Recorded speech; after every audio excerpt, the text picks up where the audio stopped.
Opinions about water levels in 3D games always seem to be on opposite sides of the spectrum when it comes to how people feel about them. Some people hate the anxiety they produce simply from the fear of running out of air, while others may dislike them simply because they are often more complex and puzzle-oriented. Places like the Water Temple in Ocarina of Time, Aquatic Mine in Sonic Adventure 2, or I even suppose Super Mario 64's Wet Dry World come to mind.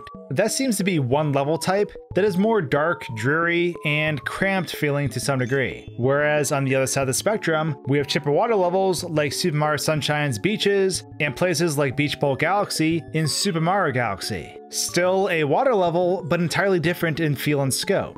But something that has always interested me was how water could change an existing level. Not even tweaking a level to change it to a water level, just literally flipping a switch and flooding the place, and seeing how the game handles it. That's how this video sort of started out, as it was actually part of a bigger challenge I planned on trying. So I would say Bob-omb Battlefield, the very first level in Super Mario 64 change if it was randomly flooded. And for this video, we aren't going to be focusing on if the level is beatable and what stars can be obtained. We'll save that for a different time, because there's so much stuff that breaks in this level, it's honestly amazing. So sit back and enjoy the results of a waterlogged battlefield.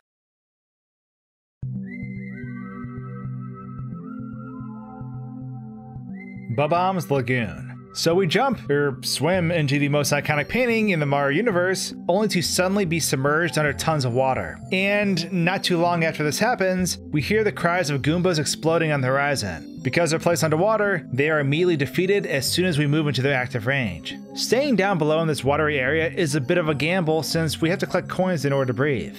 But it's still possible to stay down here for a while. One thing I find interesting about objects underwater in this game is that they all seem to yield air bubbles. Even the Bob-ombs are giving off air. Never would have guessed they needed to breathe. As we make our way around the typical route that most players choose to go, we come across something quite bizarre. The chain chomp that normally guards this area appears to be floating. It's definitely a strange sight, as the chain chomp cannot move at all due to it continually being forced upwards towards where the surface is. Since its chain has reached max distance, it's kinda stuck there. Chain chomps are actually pretty interesting because they cannot move beyond the distance of their chain. Even if one were to clip through the ground and fall, it'd be held in place due to the length of the chain. This is pretty much the opposite, because for some reason, gravity is almost inversed when chomps are underwater.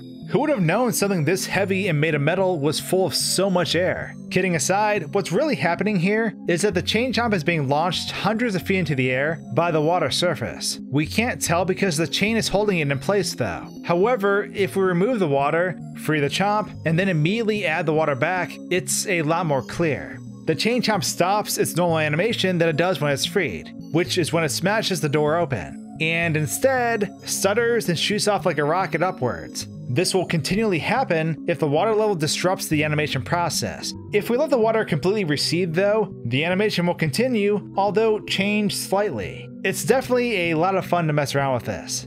While we're here, picking up Bob-ombs underwater is strange. Unlike Goombas, they don't just instantly explode. You can pick them up and swim with them until they blow up in your hands though.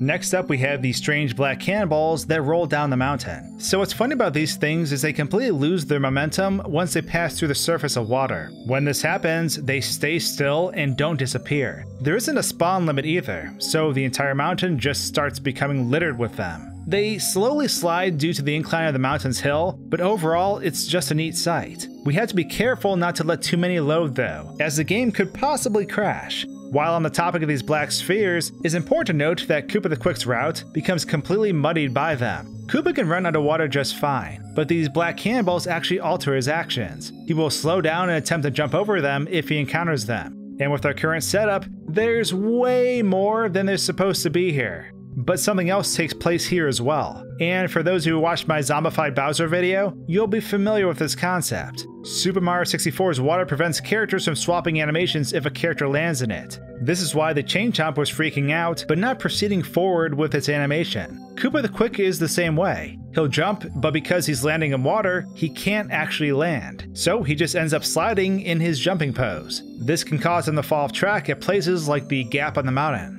The only way to restore his movement is to remove the water, and he'll recover. It is possible to get him stuck in his jumping animation though, and have him still stay on track. It produces some pretty funny results too, and once he reaches the pole in the level, the game will revert his animation back to normal. Before showcasing King Bob-omb, as there are plenty of interesting things about him, let's talk about cannons. Because surprisingly, cannons have a lot of quirks with them, including deleting Mario from existence. Let me explain. So if Mario tries to enter a cannon that is underwater, the game will just move Mario to the top of the water again. This is because Mario changes when he goes inside of a cannon. Since a change occurs, the game thinks Mario is re-entering water, and thus pushes him to the surface again. So we can't enter cannons underwater. But what if we entered a cannon and then spawned water? Well, that's what causes the game to Thanos snap Mario out of existence. Once we enter the cannon animation plays and replaces Mario's model. But because we're underwater, the game's logic battles with this, and after a moment, we'll warp to the top of the water. But we'll be completely gone. And in this state, Mario isn't quite Mario. It may look like we're just invisible, but that's not the case. The only way we can tell where we are is by the water graphic or the dust on the ground from where we walked. Punching has been reduced to a single punch, and we can't combo with our normal punch-punch kick. Crouching soft locks the game. In this state, lots of things cause Mario to soft lock inside an infinite dust cloud, and the only way to restore the soft lock, which also prevents you from pausing, is to spawn water in to change Mario's state. If we grab the wing cap as missing no Mario, it just instantly vanishes and the music plays. We're again frozen because this in-between state of Mario has no way to process this ability change. This wing cap limbo is the worst though, because not even water can save you once it happens. It's like Mario being deleted twice. Non-existent wing cap Mario trying to revert back to impossible form. If Mario dies while in this erased state, the game will just trigger the dying camera animation, but there will be no Bowser face, noise, or even a transition. The game will soft lock and Mario will never really die. The same goes for if you drown. So yeah, cannons are a lot of fun. The only way to fix this deleted Mario is to make it back into a cannon before the game soft locks. But we can't use the cannon we performed the glitch on because it's been deleted from the game. It's just an empty slot now.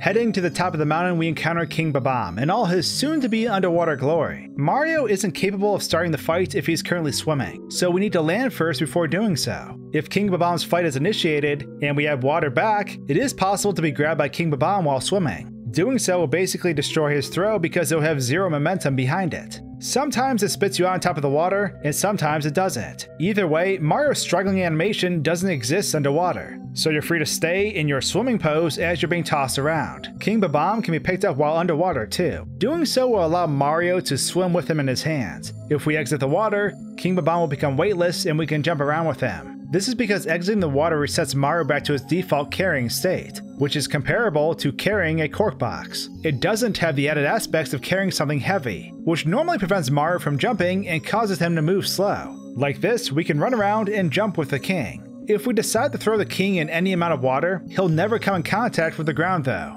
I believe this is because characters have trouble swapping animations while they're underwater, so the king will just float, barely above any walkable surface and never take damage.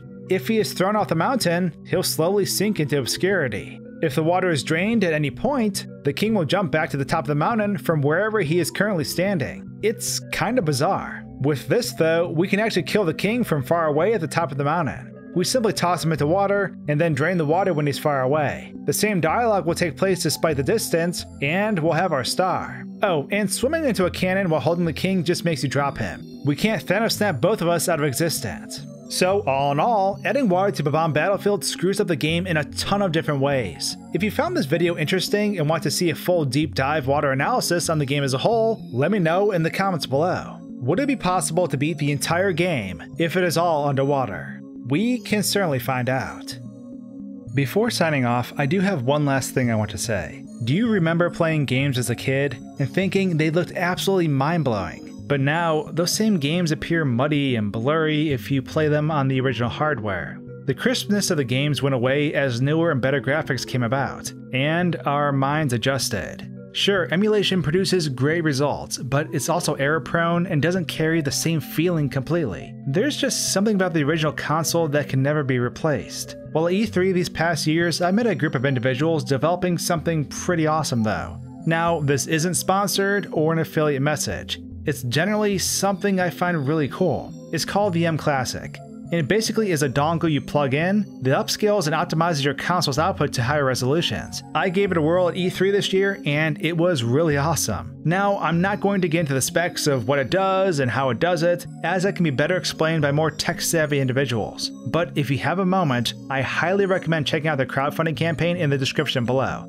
I'm super excited about the launch of their product, because it kind of lets you put on those kid glasses again, to experience a game the way we remembered it looking before we were introduced to bigger and better graphics each year. So if you want to take a look at what it can do yourself, you can find a link below with more information. And with that, thanks for tuning in for these swimming lessons. I'm a bit waterlogged, so I'm just going to go on over here and dry out. Thanks for watching, guys and gals, and until my next video, cheers.